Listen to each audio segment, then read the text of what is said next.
জীবনে আর যাই করেন না কেন বাপের বাড়ির লোকদের কথা মতো নিজের স্বামীর সঙ্গে কখনো খারাপ আচরণ করবেন না। বাপের বাড়ির লোকদের খুশি করতে নিজের স্বামীর মনে কষ্ট দেবেন না, কারণ আপনার স্বামী আপনার সাথে আছে বিধায় পৃথিবীতে আপনার আলাদা সম্মান আছে। যখন স্বামী পাশে থাকবে না, পৃথিবী নয় বাপের বাড়ির কারো কাছেও আপনার কোনো সম্মান থাকবে না। একটা সত্যি কথা শুনবেন, মানুষ কখনোই কাউকে নিয়ে সন্তুষ্ট হতে পারে না। আপনি হাসবেন, বলবে আপনি দেখানোর জন্য করছেন। আপনি কাঁদবেন, বলবে আপনি কাপুরুষ। ভয় পাবেন, বলবে দুর্বল। সাহস দেখাবেন, বলবে ঔদ্ধত্য। কম দামি পোশাকে থাকবেন, বলবে ক্লাস নেই। দামি কাপড় পরবেন, বলবে টাকার গরম দেখাচ্ছে। একটু লোক সমাগম এড়িয়ে চলবেন, বলবে অহংকারী। আর একটু বেশি মিশতে যাবেন, বলবে বেশি বোঝে তাই দাম পায় না। চুপ থাকলে বলবে গোমরা, আর বেশি কথা বললে বলবে বাচাল।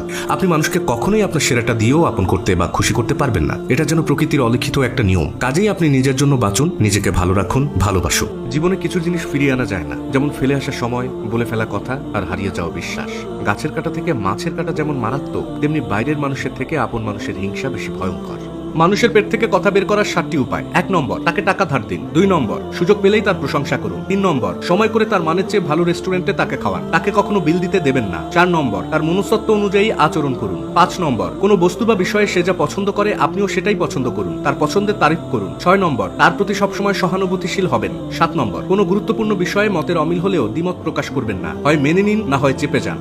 যখন তখন ফেসে যেতে পারেন এই 7টি ভুল করলে। 1, কাউকে ব্ল্যাঙ্ক চেক দিয়ে রাখা, কেউ সেটি পূরণ করে বড় অঙ্কের মামলা করতে পারে। 2, নিজের জাতীয় পরিচয়পত্র দিয়ে অন্যের নামে সিম রেজিস্ট্রেশন করা, সেই সিম দিয়ে অপরাধ করলে দায় নিতে হবে আপনাকে। 3, হোয়াটসঅ্যাপ বা মেসেঞ্জারে কারো ব্যক্তিগত ছবি অনুমতি ছাড়া শেয়ার করা, সাইবার আইনের শাস্তিযোগ্য অপরাধ। 4, নিজের বিকাশ, নগদ বা ব্যাংক অ্যাকাউন্ট অন্যকে ব্যবহার করতে দেওয়া, মানি লন্ডারিং এ ফেসে যেতে পারে। 5, কারো লোনের গ্যারান্টার হওয়া, ঋণ না পরিশোধ করলে দায়ভার আপনার উপরেই বর্তাবে। 6, চুক্তিপত্র না পড়ে সই করা, ভবিষ্যতে জমি বা টাকা হারানোর ঝুঁকি থাকে। 7, সোশ্যাল মিডিয়ায় গুজব বা যাচাই না করা খবর শেয়ার করা, ডিজিটাল সিকিউরিটি অ্যাক্টে গ্রেপ্তার হতে পারেন।